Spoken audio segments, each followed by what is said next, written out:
Class 10th social science topic the Rowlatt act MCQ questions.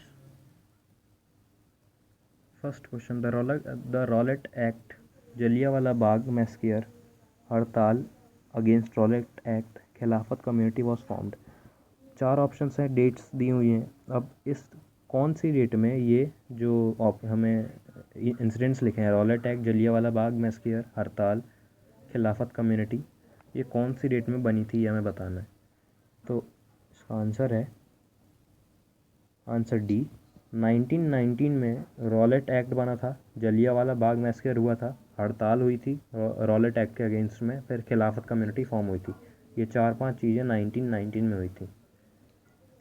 Next question है हमारा, Calcutta session of Congress non cooperation movement was decided.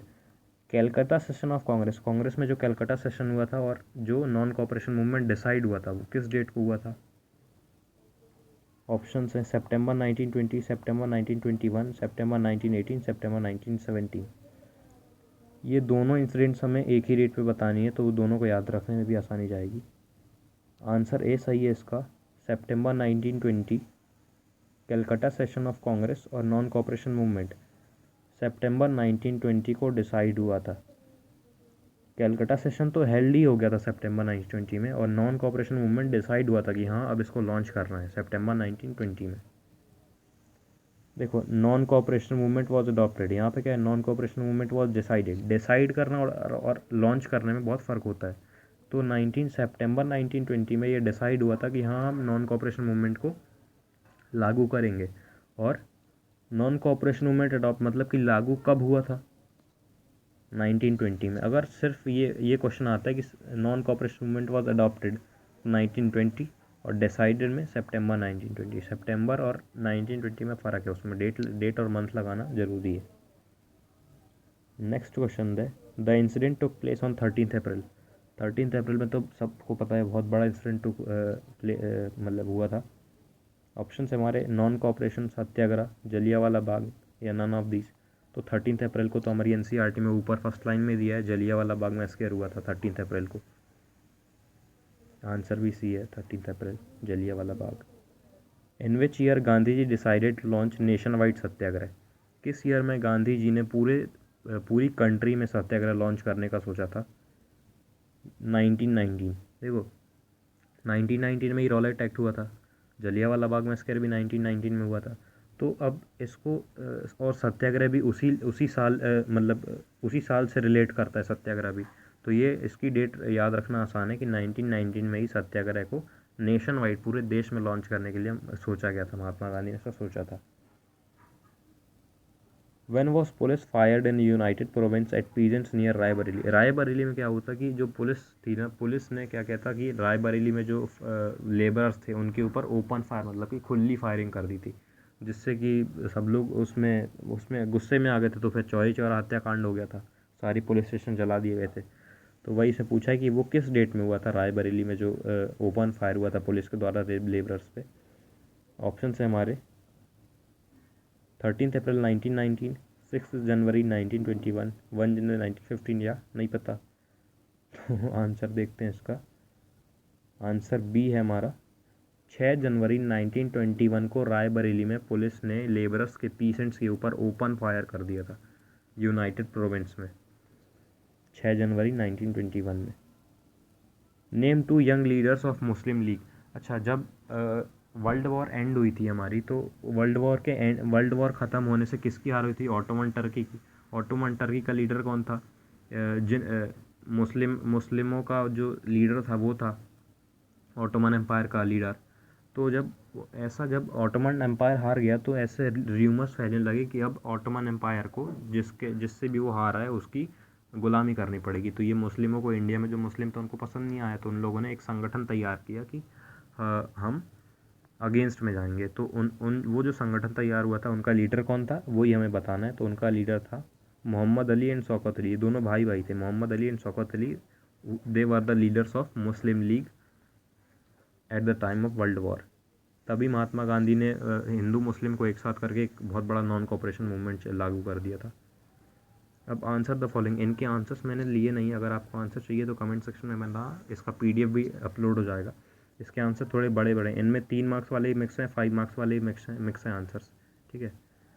तो इसका first question है, why did Mahatma Gandhi decided to launch a nationwide satyagraha against proposed Rowlatt Act, how was it organised. ये question हमारा CBSE 2010 में भी आया, 2015 में भी आया, 2016 में भी आया। तो देखो बहुत इंपॉर्टेंट क्वेश्चन है ये।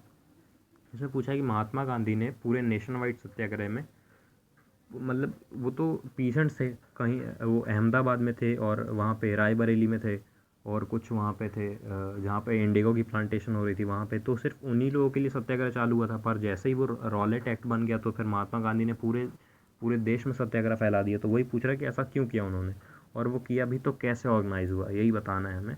कि जब जलियांवाला बाग हत्याकांड हो गया और मतलब उनकी क्रूरता बढ़ने लगी ना अंग्रेज़ों की, तो फिर उनको अपोज करने के लिए हमें बहुत बड़े पैमाने पे वो चाहिए था, अपोजमेंट चाहिए था इंडिया से, इसलिए महात्मा गांधी ने नेशन वाइड सत्याग्रह छेड़ दिया था।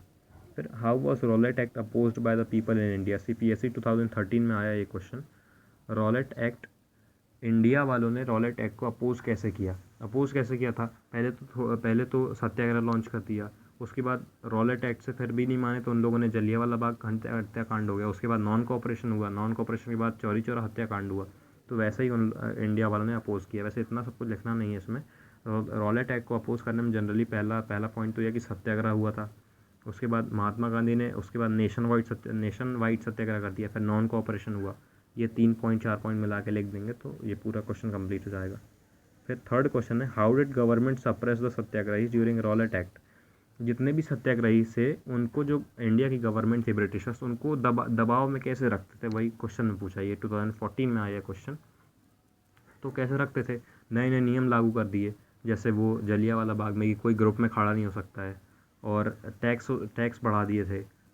तो वही सब उन लोग दबाव में लाने के लिए, ताकि इन लोग की इकोनॉमी गिर जाए और ये वापस ब्रिटिशर्स को ज्वाइन कर लें। तो यही सब करते थे वो लोग ब्रिटिशर्स, मतलब कि हर प्रकार से इकोनॉमिक, चाहे इकोनॉमिक हो गया, फिजिकल हो गया, हर प्रकार से उन लोगों को टॉर्चर मिलता था पीसेंट्स को। Fourth question, what was the Khilafat agitation, why did Gandhi ji gave support to this agitation. Khilafat agitation कौन सा था, जब ऑटोमन एम्पायर का जो लीडर था वो हार गया वर्ल्ड वॉर में, तो उसको गुलामी करनी पड़ी थी। ऐसा र्यूमर्स चल रहा था कि उसको गुलामी करनी पड़ेगी। उसी को अपोज करने के लिए मोहम्मद अली और शौकत अली ने खिलाफत मूवमेंट चालू किया था। तो गांधी जी ने ही जब हिंदू मुस्लिम को यूनाइट कर दिया था, तो उस मूवमेंट को क्या क्या कहा गया था, खिलाफत मूवमेंट। तो गांधी जी ने इसलिए सपोर्ट किया ताकि हिंदू मुस्लिम एक साथ हो जाएं और एक बहुत बड़ी यूनिटी में अंग्रेज़ों का वो सफाया हो सके, इसलिए गांधी जी ने सपोर्ट किया था इसको, नॉन कॉपरेशन को या खिलाफत को, एक ही बात है। Explain the issues behind the खिलाफत मूवमेंट, 2014 में आया। खिलाफत मूवमेंट में क्या हुआ था, सब चीज़ें बॉयकॉट हो गई थी। फॉरेनर्स के कपड़े बॉयकॉट हो गए थे, उनके उनके खाने पीने की चीज़ें बॉयकॉट हो गई थी, नौकरियां छोड़ दिए थे लोगों ने। तो अब ये सब चीज़ें करने के बाद भी क्या हुआ था कि खाने पीने के लाले पड़ गए थे। अब लोग नौकरी पे नहीं जाएंगे तो इकोनॉमी गिर जाएगी, इकोनॉमी गिरेगी तो पैसा चाहिए होगा खाने के लिए, अब वो नहीं मिलेगा तो फिर लोगों को मजबूरन जाना पड़ेगा वापस ज्वाइन करने के लिए नौकरियाँ। तो वही सब इश्यूज़ चल रहे थे। अब पीसेंट्स को अपनी अलग डिमांड थी, जो बिजनेसमैन थे उनकी अलग अपनी डिमांड थी, जो और कुछ इंडियंस जो थे वो मिलिट्री में भी भर्ती थे, उनकी अपनी अलग डिमांड थी। तो यही सब मतभेद हो रहे थे इन लोगों के बीच में।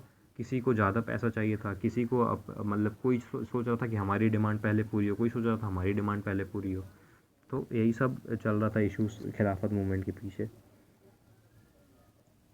Describe the incident and the impact of Jallianwala Bagh, ये बहुत बहुत इंपॉर्टेंट क्वेश्चन है। CBSE 2015 में भी आया है, कई बार आता है, हर बार बदल बदल के आता है क्वेश्चन, पर आंसर सेम ही रहता है। ये हमें यहाँ से पूरा रॉलेट एक्ट से लेके पूरा नॉन कोऑपरेशन तक ये सब कुछ 5 पॉइंट्स में समझाना है। ये 5, 6, 7 पॉइंट्स भी हो जाएंगे तो भी चलेगा। ये 5 मार्क्स का क्वेश्चन है और बहुत इंपॉर्टेंट क्वेश्चन है। और जलियांवाला बाग से क्या इम्पैक्ट पड़ा, वो उससे हमारी इंडिया के जो पीपल थे उन पर मेंटल असर क्या पड़ा, ये सब हमें बताना है इसमें। ये बस इतने 6 क्वेश्चंस थे हमारे पास, 6 क्वेश्चंस हमने बता दिए और ये कुछ MCQs थे। इसके बाद अभी और क्वेश्चंस हम अपलोड कर देंगे अभी।